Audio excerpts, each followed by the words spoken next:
नमस्कार, आप देख रहे हैं स्पेशल इंडिया न्यूज़ मेरे साथ और मैं बादल कुमार। तो अभी हम मौजूद हैं जमुई में और हमारे माननीय सांसद हमारे चैनल के साथ अभी रूबरू होंगे, जो कि डॉक्टर अरुण भारती माननीय सांसद जमुई लोकसभा के हैं। तो चलिए उनसे बातें करेंगे और जमुई लोकसभा को किस तरह विकास के फील्ड में जो है कैसे कैसे जो है किस किस क्षेत्र में ज़्यादातर हमें विकास देखने को मिलेगी, उनसे सभी बातों को रखेंगे और उनसे जानने का प्रयास करेंगे। नमस्कार सर। जी प्रणाम। कैसे हैं?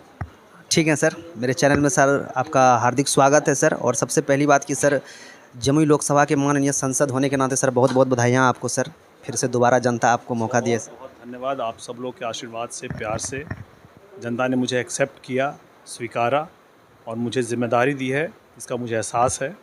और ये मेरा पूरा प्रयास रहेगा कि जो भी समस्याएं जमुई लोकसभा को लेकर के हैं, जो भी पुराने कार्य जो चिराग जी के द्वारा नहीं हो पाए थे पूरे, उनको पूरा करने का मेरा पूरा प्रयास रहेगा। सबसे पहले मेरा सवाल है कि सर हमारे जमुई लोकसभा में बहुत ऐसे गांव हैं सर, जो कि मैं अक्सर जाते रहता हूं, तो वहां पर सर लोग एक ही बात बोलते हैं कि सर शिक्षा की व्यवस्था, अगर शिक्षा की अगर व्यवस्था है सर तो वहां तक रोड नहीं पहुंची है सर। और अगर सर रोड की भी व्यवस्था है सर, बहुत ऐसे जगह हैं जो कि सर कुछ ऐसे गांव हैं जो कि SC ST से बिलोंग करते हैं सर, वहाँ पर इतनी दुर्व्यवस्था बनी हुई है कि नल जल की भी व्यवस्था उपलब्ध नहीं है सर। और दूसरी बात है कि सर लोग जो है अभी भी रोड की व्यवस्था नहीं होने की वजह से नदी तालाब में तैर को जाते हैं सर। तो ये सबको सर कैसे आप आगे की ओर लेके जाएंगे सर और विकास इसमें हमें देखने को मिलेगा सर? देखिए, 2014 में जब चिराग पासवान जी यहाँ पे सांसद बन के आए थे, तो उन्होंने बहुत सारे गांवों को रोड से जोड़ने का प्रयास किया था। बहुत सारे गांव जुड़े भी हैं, लेकिन अभी भी बहुत सारे गांव बाकी हैं जुड़ने। इसको आगे बढ़ाना है। जो राज्य सरकार का प्रधानमंत्री के थ्रू जो हो सकता है, या MP लैड के थ्रू भी जो रोड का काम हो सकता है, उसको किया जाएगा। हम लोग घूम घूम करके देख रहे हैं कि कहाँ पे कौन कौन सी समस्याएं हैं जो एक सांसद के द्वारा हल की जा सकती हैं, और उन सारे समस्याओं को संज्ञान में लेकर के इसके बारे में कैसे इसको पूरा किया जा सके, कैसे इस काम को हम लोग आगे बढ़ा सके, इस बारे में हम लोग लगातार प्रयासरत हैं। इसी सिलसिले में लगातार हम लोग दौरा कर रहे हैं, और दौरा करके जहाँ भी क्षेत्र में जो भी समस्याएं हैं उसको संज्ञान में लेकर के, जानकारी में लेकर के उसको कैसे हल किया जा सकता है, इस पे हम लोग काम कर रहे हैं। आपको याद होगा कि जब 2014 में चिराग पासवान जी बने थे, तब उन्होंने शिक्षा में भी बहुत काम किया। इसी कारण से केंद्रीय विद्यालय की स्थापना हुई। मेरा प्रयास रहेगा कि एक ही क्यों, हमारे लोकसभा में एक से ज़्यादा केंद्रीय विद्यालय हो। और अभी जो भी गाँव में जहाँ भी स्कूल बने हुए हैं, जहाँ रोड से कनेक्टेड नहीं है, इनको प्राथमिकता से हम लोग सर्वे करा करके जहाँ जहाँ पे है कोशिश करेंगे कि जहाँ मैक्सिमम जगह पे हम लोग रोड से उसको कनेक्ट कर सकते हैं, उसको ज़रूर करेंगे। सर अभी इमरजेंसी सिचुएशन में सर एम्बुलेंस की भी व्यवस्था बहुत ऐसे गांव में नहीं है सर। स्वास्थ्य उपकेंद्र की भी उपलब्धि अभी तक बहुत ऐसे गांव हैं सर जो कि नहीं है सर। तो ये सब में सर कैसे बढ़ावा देंगे सर, जो कि बहुत सारे गांव में सर ये सब उपलब्ध हो सके सर? अभी पीछे जब मेरी प्रशासन के साथ मीटिंग हुई थी, तो चीफ मेडिकल ऑफिसर साहब ने कुछ मुझे जानकारी दी थी। उन्होंने सदर अस्पताल के बारे में और जहाँ जहाँ अस्पताल है उसके बारे में जानकारी दी थी। बहरहाल उन्होंने एक विस्तृत रिपोर्ट कि स्वास्थ्य को लेकर के यहाँ पे क्या क्या कमियाँ हैं, उसको उन्होंने कहा था कि वो एक रिपोर्ट देंगे। इस दौरे में अगर वो रिपोर्ट मिल जाता है तो उनसे विचार विमर्श करके जो भी कमियाँ जहाँ तक दूर हो सकती हैं, जिस भी फोरम पे ले जा करके उसको दूर करने का प्रयास किया जाएगा। और हमारे सर जमुई लोकसभा युवा भाइयों को सर बेरोजगारी कैसे दूर भगाएंगे सर? कुछ ऐसा प्रोजेक्ट है सर जो कि फैक्ट्रियाँ सर यहाँ पर खुलने वाली है सर?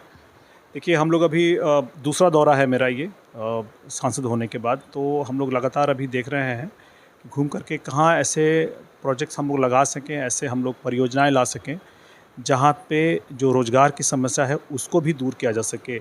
एक मेरे संज्ञान में है जहाँ पे भारत सरकार की तरफ से छोटे रोज़गार करने के लिए कैसे फ़ंड को में अप्लाई करके वो लाए जा सके, जो भारत सरकार IFCI के थ्रू कराती है। ऐसे में इन पे जो भी लड़के, जो भी बच्चे इंटरेस्टेड होंगे हमारे क्षेत्र से, उनके एप्लीकेशन को हम लोग पर्सनली मॉनिटर करके IFCI से उनको फ़ंड दिलाने का काम करेंगे, ताकि ऐसे रोज़गार के अवसर यहाँ पे भी क्रिएट हो सकें। इसके अलावा जैसे केंद्रीय विद्यालय बना तो वहाँ भी रोज़गार ये हुआ। अभी जो आपके पूर्व सांसद थे श्री चिराग पासवान जी मंत्री बने हैं, तो हम लोग इसमें एक्सप्लोर करते हैं कि क्या हम लोग यहाँ पे कोई फूड पार्क या कुछ ऐसा लॉजिस्टिक्स का हम लोग जमुई लोकसभा में स्थापित कर सकें। इस बारे में एक बहुत ही प्रारंभिक बातचीत हुई है और मेरा प्रयास रहेगा कि अगर कोई एक बड़ा फूड पार्क हम लोग अगर जमुई में लगा सकें तो इस प्रयास के लिए हम लोग सर्वे करा के ज़रूर कोशिश करेंगे कि यहाँ पे एक फूड पार्क बने, जिससे रोज़गार की समस्या कुछ हद तक हल होगी।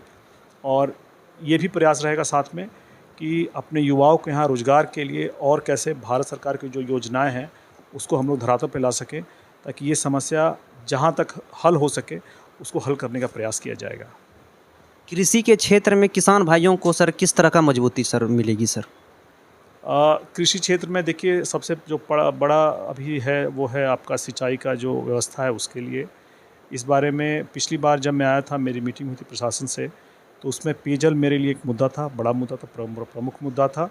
इस बार का जो मेरा प्रमुख मुद्दा है वो सिंचाई को लेकर के होगा और एक प्लान बनता है जिसमें कि एक सर्टेन हेक्टेयर में कितना % पे बिचड़ा वो ये रोपा गया है, कितना नहीं रोपा गया है, क्या खाद की उपलब्धि है, उचित मूल्य पे वो बाज़ार में मिल रही है कि नहीं मिल रही है।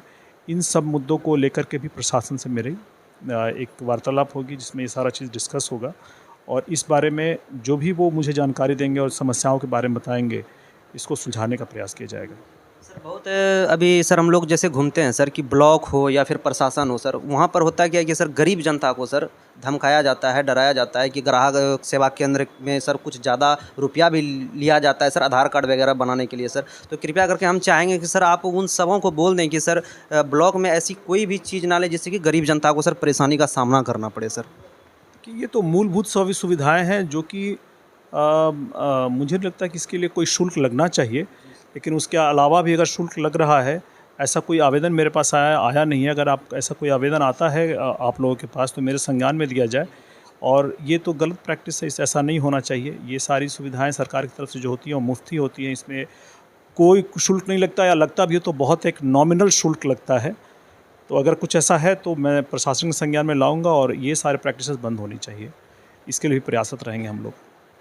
आज का सर मुख्य उद्देश्य सर, आप जमुई की धरती पर आए हैं सर, इसका मुख्य उद्देश्य क्या है सर? पहला जो मुख्य उद्देश्य है वो ये है कि आपके पूर्व सांसद माननीय चिराग पासवान जी पहली बार, तीसरी बार सांसद बनने के बाद पहली बार केंद्रीय मंत्री बनकर के जमुई की पावन धरती पे आ रहे हैं, जो उनकी पहले कर्म भूमि रही है। और जैसा मैंने चुनाव प्रचार में भी कहा था कि जमुई को एक सांसद और एक केंद्रीय मंत्री मिलेंगे, इस चीज़ को हम लोग साकार कर रहे हैं। उनसे मंत्री बनने के बाद यहाँ के लोगों की और मेरी भी उनसे अपेक्षाएं होंगी कि हम लोग उस मंत्रालय के द्वारा कौन से बड़े कार्य यहाँ पे ला सकते हैं, उसको लाने का प्रयास किया जाएगा। जहाँ मंत्री बनने के बाद सबसे पहले यहाँ आकर के जनता से आशीर्वाद लेंगे, अपना धन्यवाद देंगे। और इसके बाद मेरा 4 दिवसीय दौरा है, इसमें लगातार मैं घूमता रहूँगा। जब भी मुझे वक्त मिलेगा लोकसभा के अलावा तो मैं लगातार घूमता रहूँगा। अभी लोकसभा बंद हुआ है 2 तारीख को, आज मैं आ गया हूँ और लग करके जहाँ भी जो समस्याएं हैं, जो भी मेरे संज्ञान में आती रहेंगी, इन 4 दिवसीय दौरों में उनको इकट्ठा करके, अगर वो लोकल प्रशासन के पास ले जाना हो, बिहार सरकार के पास ले जाना हो या केंद्र सरकार के पास ले जाना हो, वो हम लेकर के जाएंगे और उसको सुलझाने का प्रयास करेंगे। बहुत बहुत धन्यवाद मेरे चैनल से जुड़ने के लिए सर। तो चलिए मिलते रहिए ऐसी खबरों से, सब्सक्राइब कर लें स्पेशल इंडिया न्यूज़ चैनल को। तब तक के लिए जय हिंद, जय भारत।